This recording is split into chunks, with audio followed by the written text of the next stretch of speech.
Today we'll be learning about the 555 timer. This is the sort of thing that lets you make lights blink and sound without an internal driver circuit without needing a microcontroller. So this is a fun little component. So this is what you're going to be doing, but we're going to deconstruct it. First, we'll talk about what our supplies are. You'll need 6 volts of power going into the circuit. I here have a 4 AA battery pack. You could also put 2 coin cell batteries together. We need a variety of capacitors. We'll talk about what those are in a moment. We need a variety of resistors. We need 1 LED, 1 driverless piezo speaker, and 6 jumper cables, jumper wires. Okay, in addition to, of course, our 555 timer. Now let me deconstruct this so we can talk about how to make it.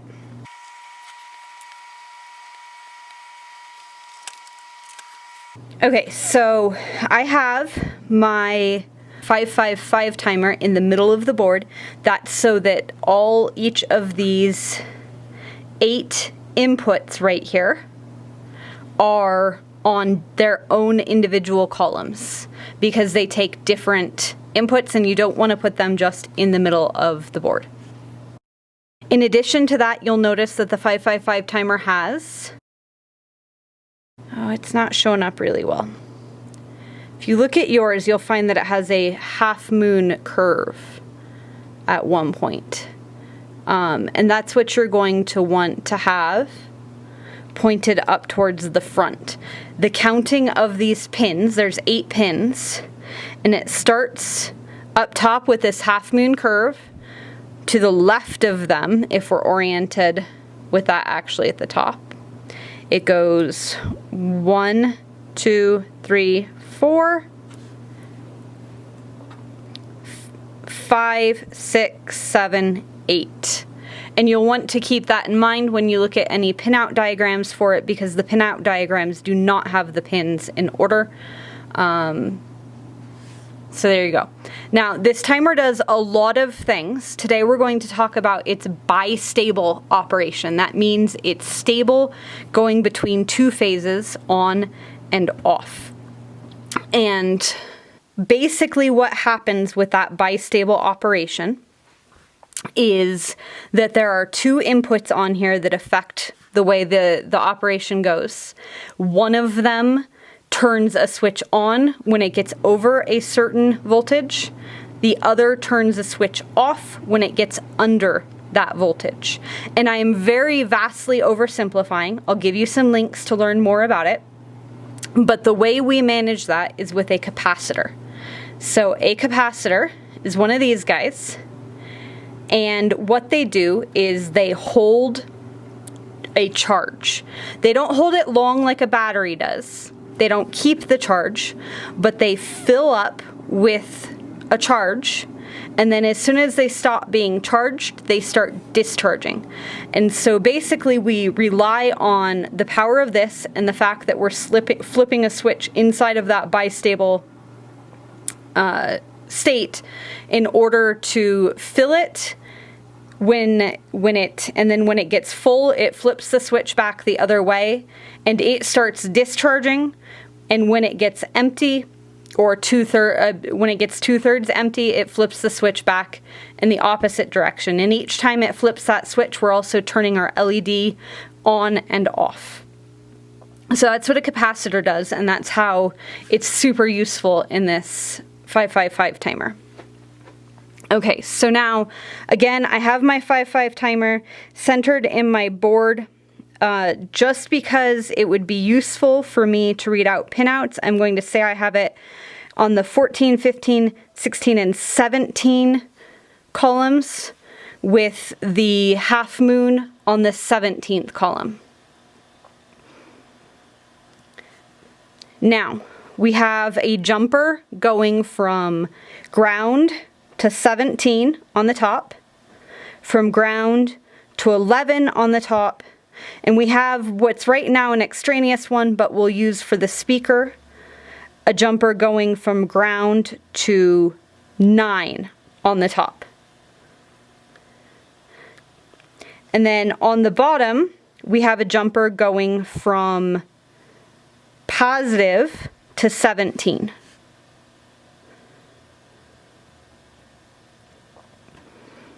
And now we're going to add some resistors. The resistors we're going to start with are our 2.2K resistors.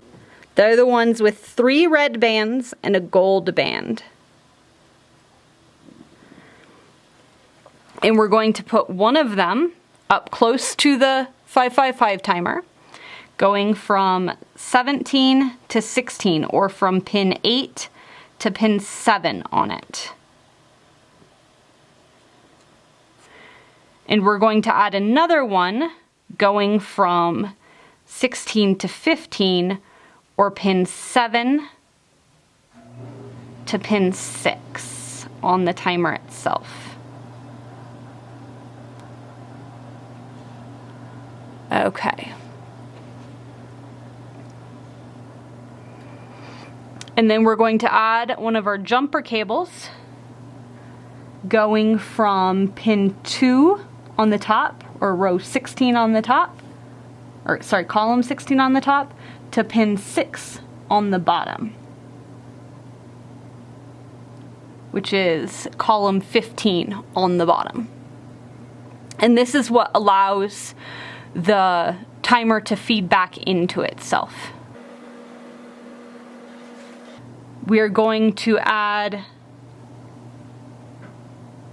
a 100 resistor, 100 ohm resistor. Let's see if I can, there we go, which is brown, black, brown for the bands. We're going to add that going from, on the top, 15 over to 12. And that resistor is just to modulate the power on our LED. And then we're going to plug our LED in. We can keep track of which direction we want to plug our LED in over here, because one of these inputs, one of these jumpers is going to ground. So we want the positive end of our LED to be on column 12 and the negative lead to be on column 11.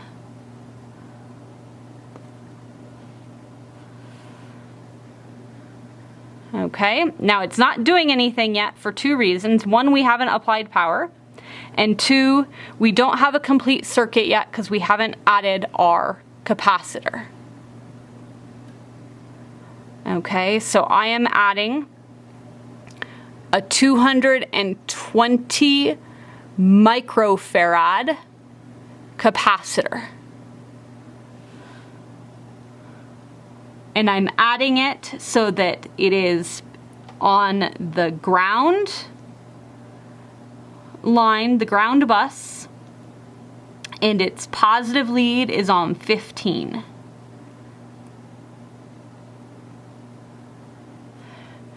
And then I need to add power to the situation, which I'll do with my battery holder.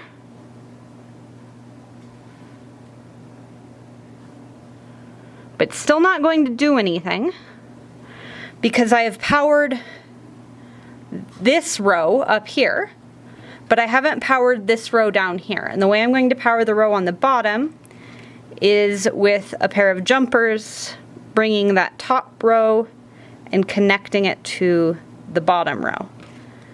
Now it's not doing anything interesting yet because I've only added the positive, I haven't added the ground. And now we have it flashing.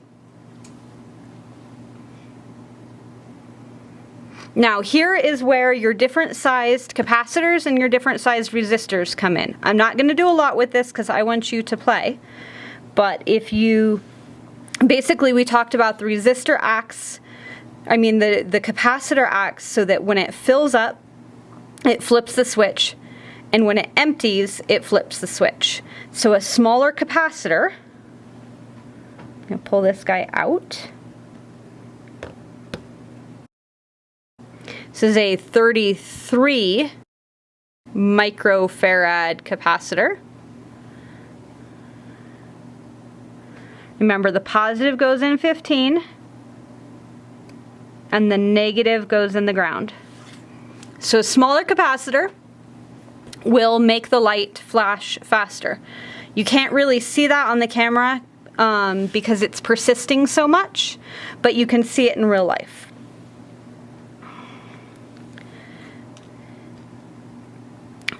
On the other hand, a smaller resistor, let's see if I can show you this one. There we go.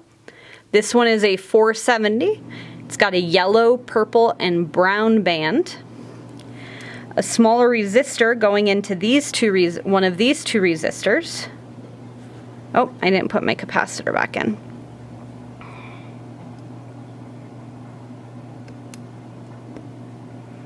Okay.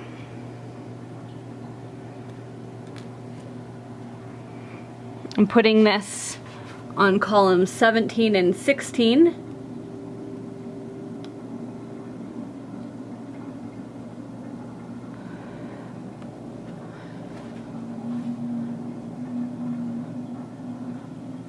A smaller resistor will allow that capacitor to fill more quickly because it's allowing more current going into the capacitor.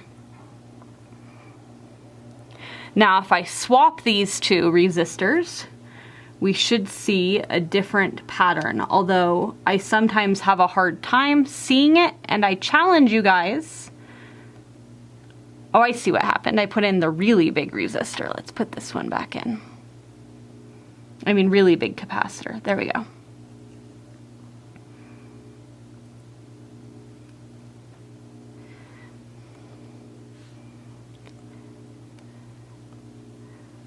There we go.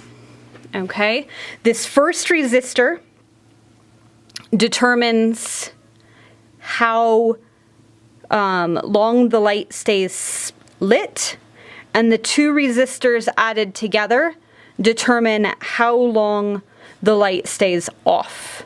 It's not a linear situation, but you can play around with those and figure out how they interact together. Now we're going to go ahead and put in an even smaller resistor.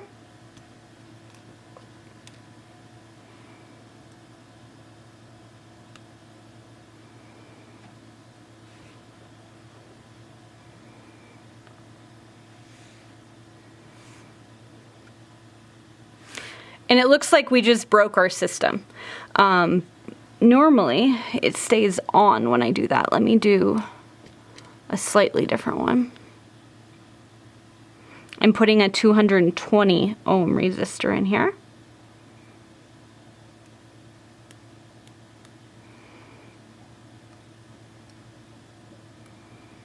There we go.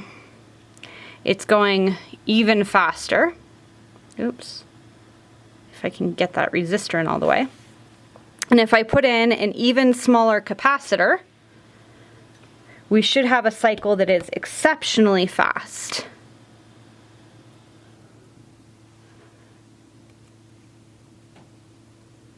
It's so fast that you can barely tell that it's happening. I can tell looking at it in person. I'm sure you on the camera can't tell. It looks like it's just solidly on or ever so slightly flickery. But we're going to take out this LED light. Oops, the camera battery died, but that was a good stopping point anyway. Play with your resistors and capacitors, and when you come back, we'll be ready to play with the speakers.